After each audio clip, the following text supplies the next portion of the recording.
Welcome everybody to some US X-Major League action here between Dylan Magika at the bottom of the screen and Lorenzo Somma at the top of the screen. We've got standard action first up. These players still in a shot at making finals in a number of formats, and also overall if they can post a very good result. Dylan looks like he's on a Sultai build here. It could be a mirror match. Grixis at the top, actually. Turn to search for a Scanter for Lorenzo, which is what he wants. Dylan's probably going to run out a glint sleeve siphoner here and get some energy. Siphoner probably the best turn 2 creature anyway in modern and standard at the moment. Search for a Scanter on the other side is certainly a handy pickup as well. As Lorenzo runs out a Siphoner of his own, so both of these are going to be able to trade damage at the stage because they have Menace. Siphoner will get in, so Dylan's going to be able to draw cards next turn. Here's a Jade Light Ranger, so this is kind of the fancy new card from the Rivals set. He's going to be able to explore twice here.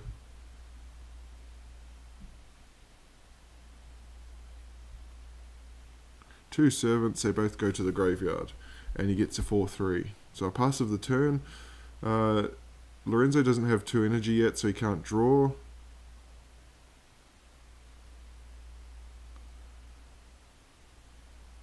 And he's got but he does have a Rekindling Phoenix, which is all the rage in standard now. It's a new kind of default turn 4 threat. But, okay, Vraska's Contempt is a clean answer to the Rekindling Phoenix because it exiles. So, and he'll gain 2 life as well. So Lorenzo quickly down to 12. This time he's going to be able to draw a card from the Glint Sleeve Siphoner.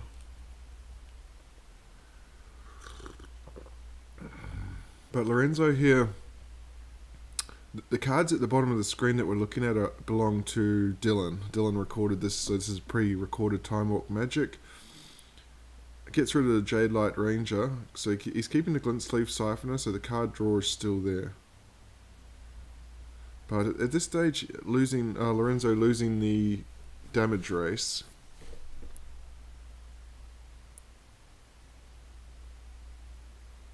And it's a Bristling Hydra. This used to be a 4 of by default in just about every standard deck, but we don't see it as too much now.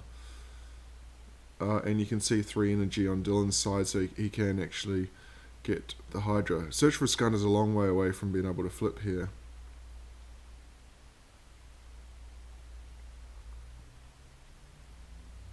Lorenzo's got, okay, here's a Chandra, but there's no good targets to hit here because Bristling Hydra can protect itself with the energy, so he's just going to plus it here. And get the. I like that play. That's my favourite Chandra play. Plus for 2 red on when you play it, and play out a Wheel of Virtuoso. Lorenzo with the energy as well to make a Thopter. Of course, Hydra's going to be able to pump to a 5/4 here. Yeah, Hydra's an interesting one. It's just completely dropped off the face of the earth. It's something that we used to see quite frequently, but this is the first time actually in commentary that I've seen it for quite some time. You can see a full grip here, 2, 4, 6, 8 cards from Dylan. He's got a lot of options. What he doesn't have is the 5th land, so Verdo Scarehulk is not an option at this stage. And he's kind of got these awkwardly placed 3 drops like Rishka, Pima Renegade. I don't think he really wants to. I mean, he can put the counters on the Hydra and the Siphoner. The other option he has here is to play out Servant to get that 5th land. Thinking long and hard here because he does have a number of options. He's just going to go to combat first. As Lorenzo just makes his intentions clear immediately, making a Thopter for a chump blocker.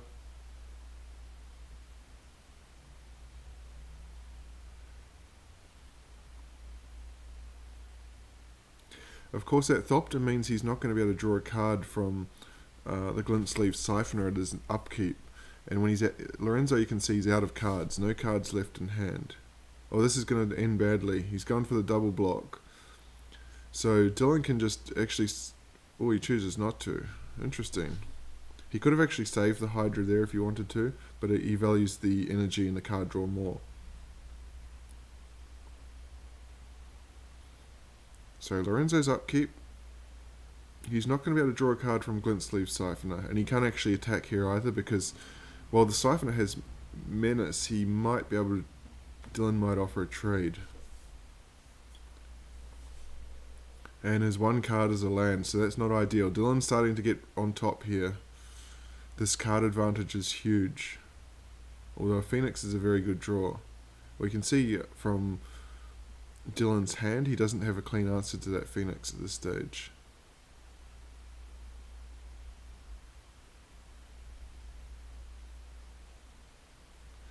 Just a pass of the turn. As we see again, Dylan drawing 2 cards a turn thanks to the Glint-Sleeve Siphoner. I think this enormous card advantage is just going to end up being too much, though Chandra on 6 is starting to threaten. Puts all 4 counters on the Glint-Sleeve Siphoner. Makes it into a 6/5, so it can actually attack through the Rekindling Phoenix. So Chandra is going to take a hit here because the Siphoner has menace.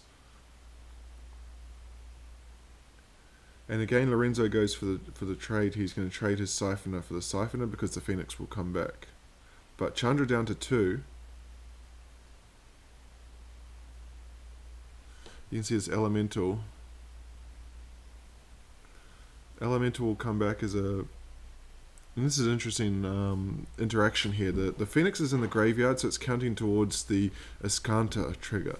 So he's going to be able to sack his transform and search for Ascanta. Now he gets a Kindling Phoenix back, so he goes back down to 6 cards. But Phoenix is a viable blocker here. He just needs to find some sort of a removal spell. Well, there's a good one. So Lorenzo's starting to recover here.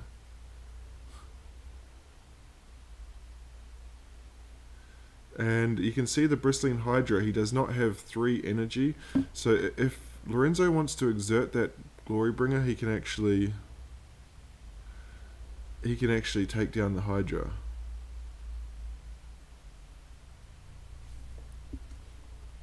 Does he exert? Targeting the Gearhulk. Oh yeah, because it does 4 damage. I would have been tempted to take the Hydra there just when he was tapped out and because he had no energy to protect it. But this attack, yeah, he can just trade that Phoenix all day long.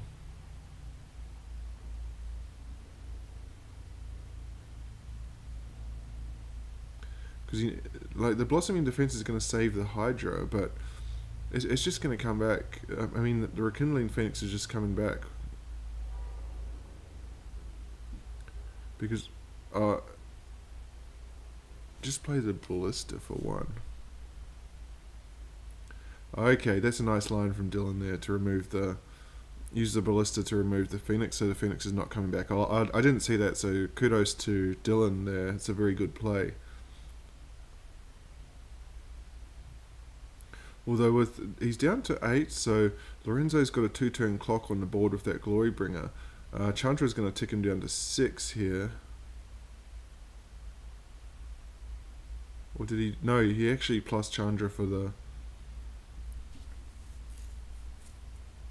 He plus Chandra for 2 red, and so that enables him to also activate Scarab God, so this is looking really bad now for Dylan.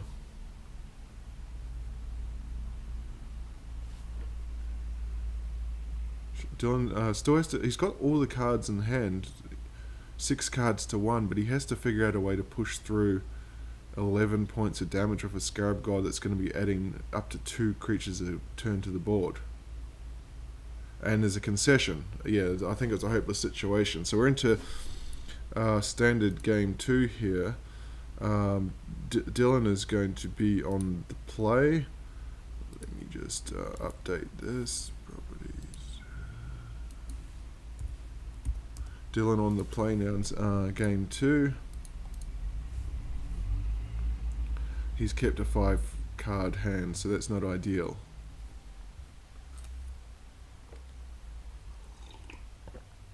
Lorenzo on the other side, who struggled for cards in game 1, has kept a full grip of 7.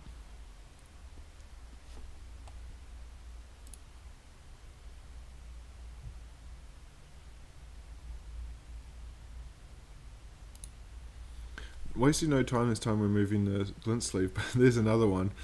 I think these Grixis and Sultai decks, it's a standard these days when you're building a deck, 4 glint sleeve siphoners to start with. As you can see, Lorenzo with all the removal at this stage is burning through those 2 siphoners, so 2 down, 2 to go. He'll be starting to think about a 3 he's got his own siphoner now. Dylan can get rid of it with the ballista if he wants, and that's the line he's going to take. Trade a ballista for a siphoner.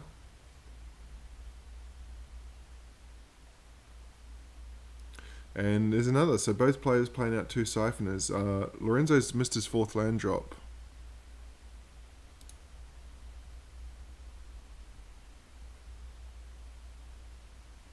As you can see here, Dylan valuing removing a siphoner over playing out a zone threat, the Bristling Hydra, but again missing a land drop from Lorenzo. It's going to enable a Hydra to come down.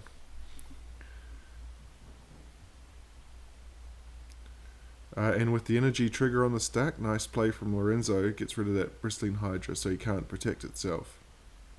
Again misses his 4th land drop. With 6 cards in hand, he's either chock full of removal, or he's going to start dumping a ton of 4 drops. Here's a Hydra again. Does he have a removal spell? On the stack, it goes up to 8. Or he couldn't remove it that time anyway because he had enough energy. He misses his 4th land drop for about the 4th time. This is really ugly now. Is he going to pump it with that Gear Hulk? No, he's not. Chooses to play the Ranger this turn.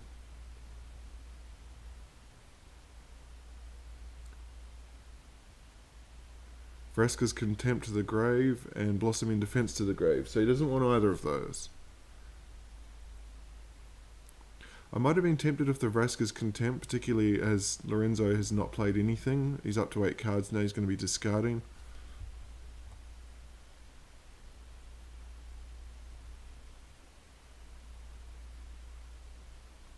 Gear Hulk, I think we're getting pretty close to a concession probably, yep, and there's a concession from Lorenzo, so Dylan ties it all up at 1 game apiece as we head to game 3 of Standard now.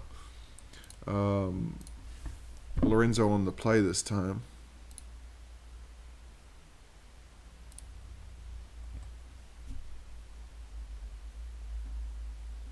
Dylan goes to 6 cards.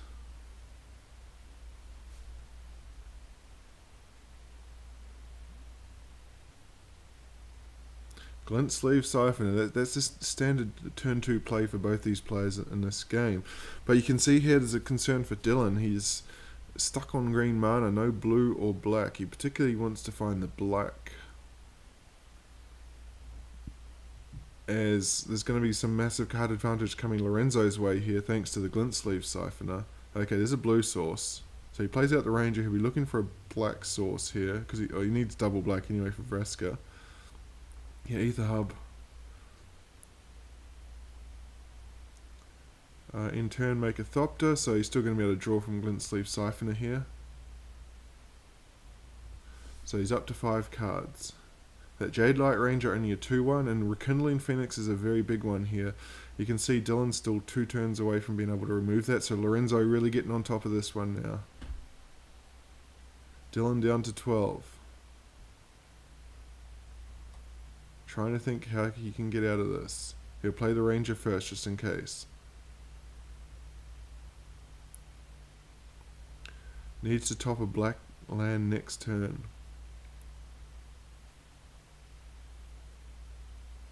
3-turn clock with the Rekindling Phoenix. There's a second Phoenix. I think that might be too hard to overcome now. That's actually going to be a 2-turn clock. I think Dylan has to do something here. He's going to take down the Glint Sleeve Siphon. I traded Jade Light Ranger for one. Wait and see. He can't actually use the Blossoming Defense because that would take him off double black for next turn. But I think he's just dead. There's no way out of this for Dylan now. So very fast game 3.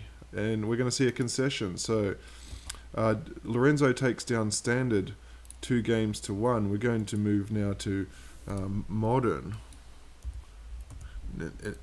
I'm not sure what Dylan is on in I'm not sure what Dylan is on in Modern, but Lorenzo tends to play his pet deck, which is okay, so it's Jund for Dylan.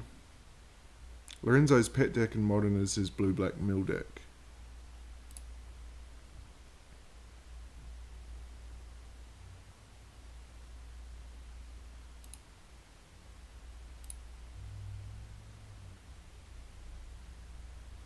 He starts with an island.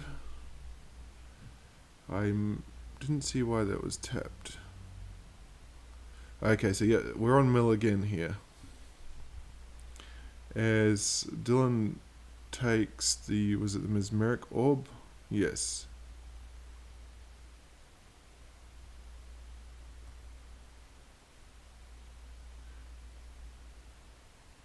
So no turn 2 play now. This is a bit slow of a start, and again we're going to Thoughtseize here from Dylan. This time taking... What's he going to take?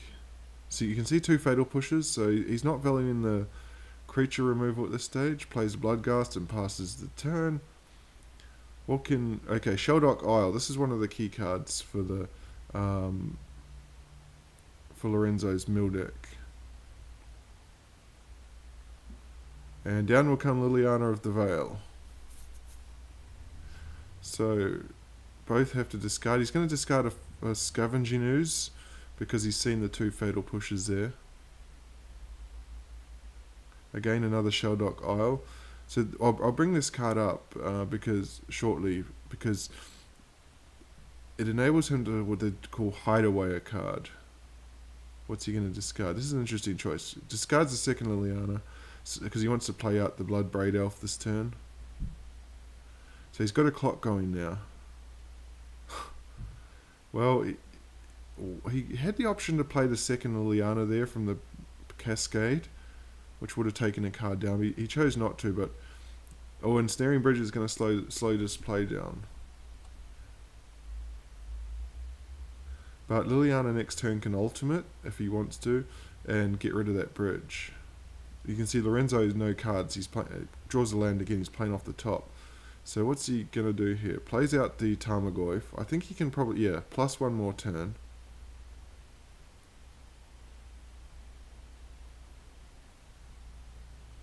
A Fraying Sanity. Okay, now you can ultimate Liliana and probably just put Ensnaring Bridge in one pile. Or Maelstrom Pulse. Perfect draw. So first we'll just see what he wants to keep.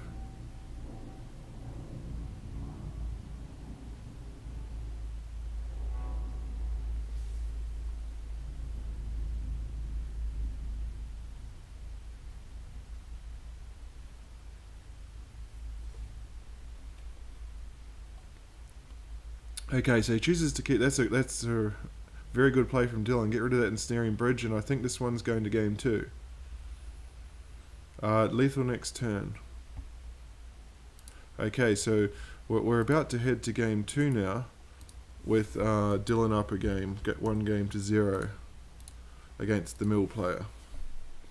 You can see the Maelstrom Pulse to take that Ensnaring Bridge was a big play there. And this time he's got an Aeropticane in hand, so that's going to have quite a few answers as well. Okay, Profane, this is an interesting card. I'll just bring that up on screen for a second. Whenever a creature is put into an opponent's graveyard from anywhere, you gain 1 life. So it's a good card against creature-heavy decks. You can, as you mill, you can remove quite a large number of the creatures in the mill and get life for doing it as well. As he plays that Sheldock Isle, okay, I'll bring it up this time.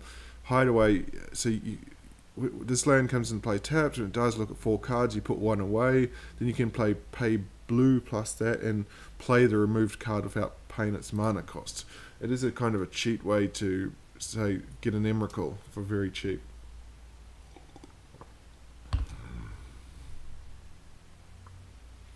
Not sure.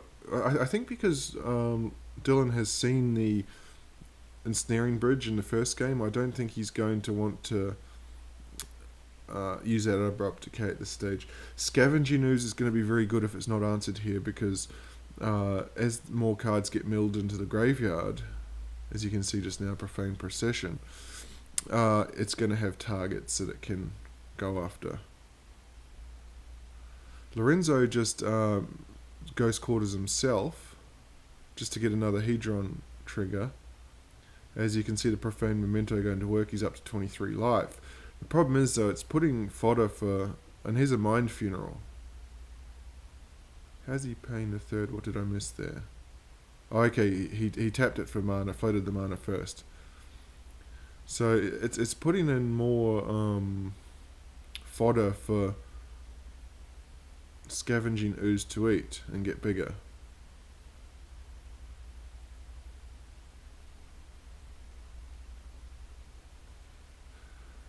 How does Dylan want to play this?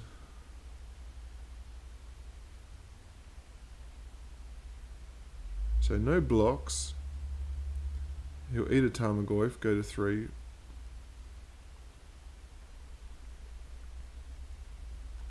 Even though he's gaining life from that Profane Memento, is a glimpse. So this is going to put Dylan now down to 16 cards. This is going to be a tight finish. 3 cards left in hand. Which way does he want to go this time? Not a lot of creatures there to eat at this stage. There is a Bloodbraid, another Tarmogoyf is in there. And the other thing with this mill deck is it's actually making Tarmogoyf bigger the more that it puts in there. You can see hardly any cards left in Dylan's hand. He removes Fatal Push, so he's going to be able to get one back with a Snapcaster. No blocks again, so Scavenging Ooze will eat some more. Eats a Dark Confidant and eats a Tarmogoyf. So he's got plenty of power on the board. Lorenzo probably here desperately looking for a Ensnaring Bridge. He needs 2 more. He needs to top deck 2 more mill spells to win this one.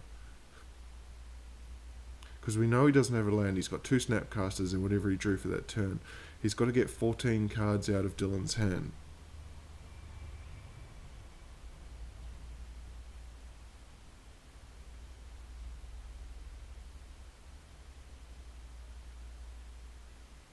Okay, he's going to surgical something.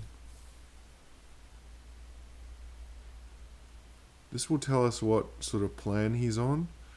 If he surgicals, say, an Abrupt Decay or a Maelstrom Pulse, he's targeting Liliana of the Veil. I'm a bit surprised by that.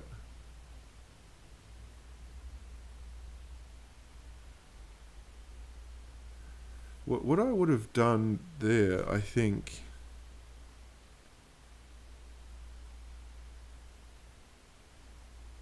is picked a card out of the grave that only had one of them in there that you know he plays multiples of, because then you could have got more cards out of his hand. But I think in that instance, and then he could have snapped back that surgical to do it again.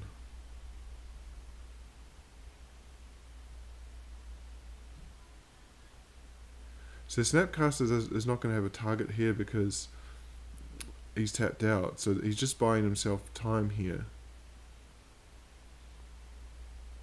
What's he going to surgical? Okay, he's targeting surgical with Snapcaster. And he's picked out Abrupt Decay, so this will just encourage.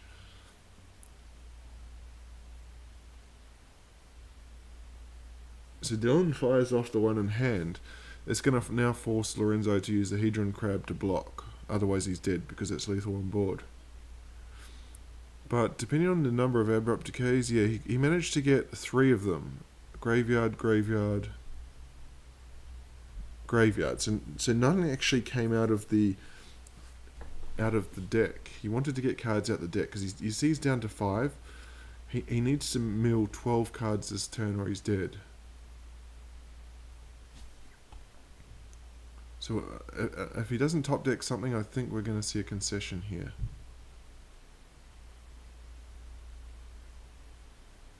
He still has Snapcaster that can chump block for a turn, so he drew a land, so we know the last card in hand is a Snapcaster.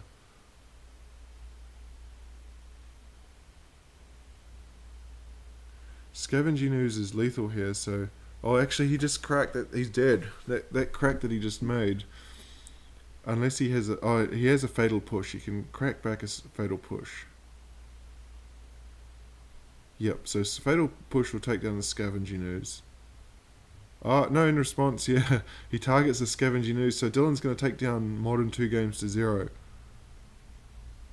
He flashes Snapcaster. In response, Scavenging Ooze activates and exiles the card that he targeted. And because he cracked that fetch, Tarmogoyf is lethal. And so Dylan takes Modern 2 games to 0, and now we're on to Legacy, where, again,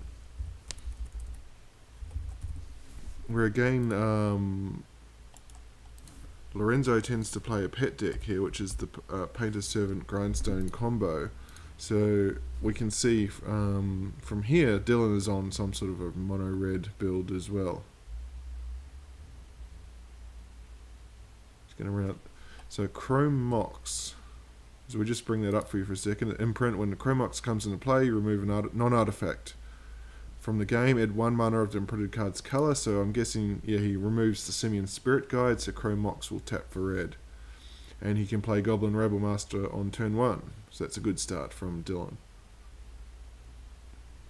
He is going to be able to play Chandra turn 2.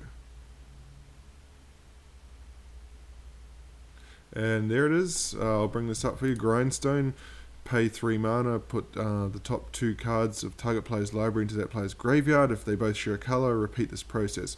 This is a combo with Painter's Servant, where Painter's Servant makes every card in the deck one particular colour. As this is an aggressive start here from Dylan. Blood Moon down, they'll probably be coming out next game, I would imagine. Lorenzo is looking for a Painter's Servant.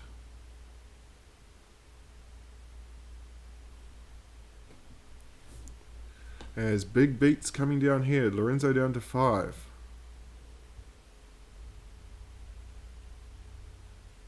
So his Imperial Recruiter, this is going to search, as we just pause that for a second.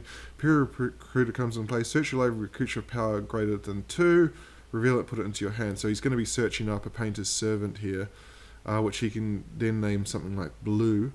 But he's not going to be able to win because he's going to be a turn short. If he had 1 more turn, he would have got there with the combo. But Rebel Master is going to get in for the lethal damage here. So very fast, game 1 goes to Dylan. We're on to game 2. 3 Chalice of the Voids.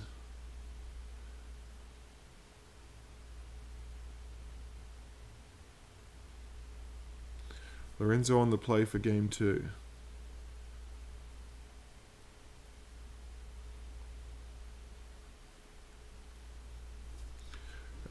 Simian Spirit Guide, so he's going to search up his combo piece here with Imperial Recruiter. Finds the Painter's Servant.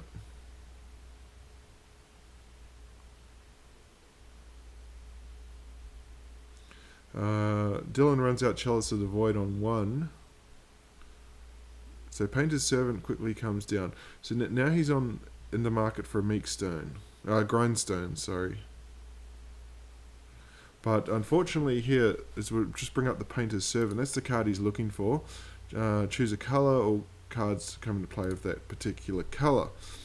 Sorry, the Painter's Servant, that's the one he just played. But Dylan knows this combo, and I think we're going to see a Chalice for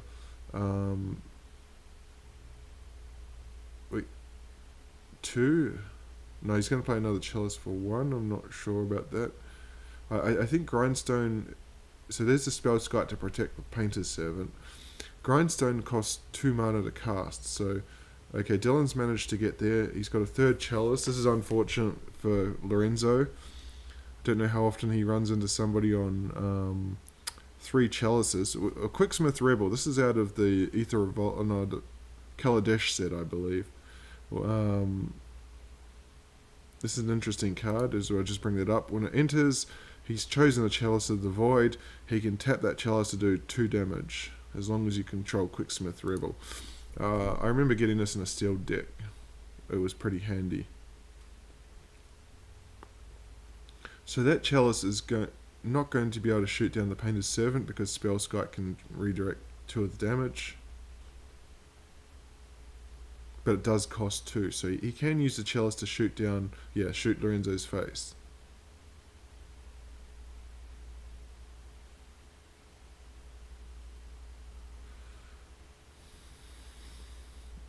No cards in hand to exile to Chromox just yet.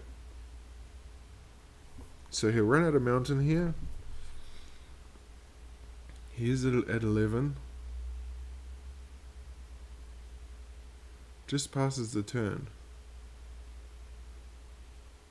You can see Lorenzo's struggling for mana here. He's only got the 1 land and the Lion's Eye Diamond. And again he misses, so he passes the turn. Again, ping him for 2. City of Traitors. So down comes Chalice, he can for 2, and that's going to lock him out of Grindstone. So it's going to be very difficult to win here for Lorenzo now. Unless he bought an artifact removal. And again, ping him down for 2. Down to 8. So,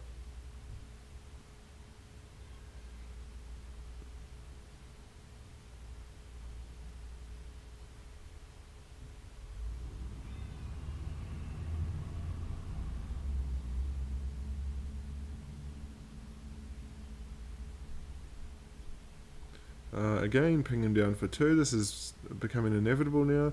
Mages of the Moon can actually... No, it's still a bit short to be able to swing in. Spell Skite's got it covered as well.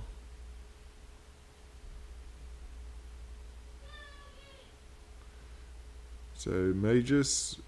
I think this game's just locked out. I don't see how Lorenzo's going to get by. So, Dylan looking like he's going to take Legacy 2-0. Which is a big loss for Lorenzo, because he could have actually won the division in Legacy with a win here. I think he's still in contention in the final week.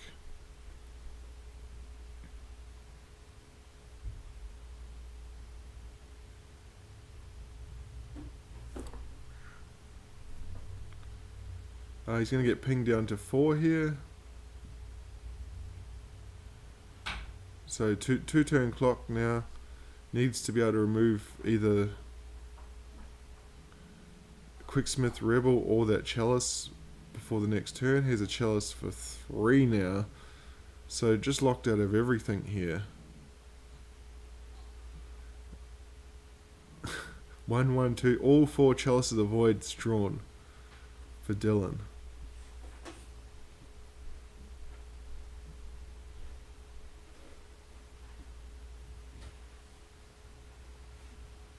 Are we going to see a concession?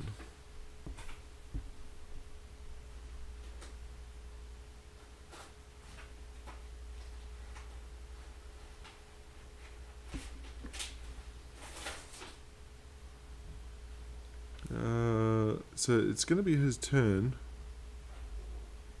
Yeah, Lorenzo's just saying in chat that he's got all the answers in hand, but